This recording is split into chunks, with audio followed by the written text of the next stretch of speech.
મને એટલી ખબર છે કે અહીંયા જેટલા આવ્યા એમાંથી બધા હનુમાન ચાલીસા તો સાંભળી જ હશે. રેડી ને? બધાએ સાંભળી અને વાંચી પણ હશે ને? તો હનુમાન ચાલીસા આપણે વાંચવી છીએ, સાંભળવી છીએ, પણ એની રચના કેવી રીતે થઈ તો તમને ખબર નથી. તો હાલો હું તમને કહું કે હનુમાન ચાલીસાની રચના કોણે કરી હતી અને કેવી રીતે થઈ. હનુમાન ચાલીસાની રચના તુલસીદાસજીએ કરી હતી. તુલસીદાસજી આ ધરતીની ઉપર 132 વર્ષ જીવ્યા. રામનો સાક્ષાત્કાર આ મહાપુરુષને એક દિવસ તુલસીદાસજી દિલ્હી કે કાશી વચ્ચેથી આમ નીકળતા હશે, એમાં એક વૃદ્ધ સ્ત્રી ખોળો પાથરી અને પગે લાગી. એટલે તરત તુલસીદાસજીએ બંને હાથ માથે મૂકી અને એટલા જ આશીર્વાદ આપ્યા કે અખંડ સૌભાગ્યવતી ભવા. એટલે તરત પેલી સ્ત્રીએ કીધું કે મહારાજ આશીર્વાદ પાછા લઈ લો તમે. તો કે કેમ બેન? તો કે તમે અખંડ સૌભાગ્યવતીના આશીર્વાદ આપ્યા અને મારો ધણી હજી હમણાં જ મરી ગયો છે, આખું ગામ ભેગું થયું છે તેને બાળી જવા માટે, પણ તમે આવ્યા છો એમ સાંભળી અને તમને પગે લાગવા માટે આવી.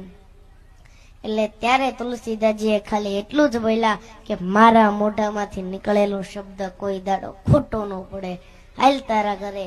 તુલસીદાસજી આવ્યા એના ઘરે, આખું ગામ ભેગું થયેલું અને ઓલાને હુવડાવેલું, તૈયાર કરેલો નનામીમાં બાંધવા માટે.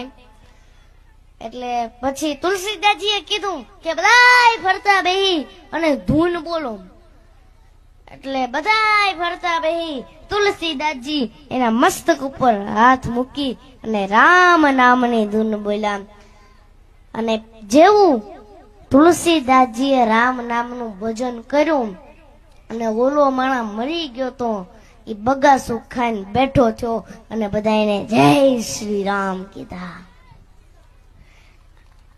અને આ વાત વાયુ વેગે આખા શહેરમાં ફેલાણી. અને ઈ વખતે દિલ્હીનો રાજા અકબર શહેનશાહ હતો.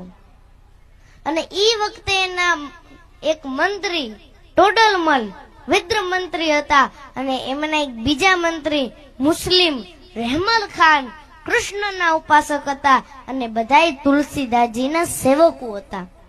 એટલે એને અકબરને કીધું કે महाराज हमारे राज्य में ऐसा एक साधु ऐसा एक फकीर है कि जो मुर्दों को भी जिंदा करता है. એટલે આ માણા હતા રાજા, એટલે એમને તરત ફરમાન કર્યું, જાઓ तुलसीदास जी को दिल्ली दरबार में लेकर आओ.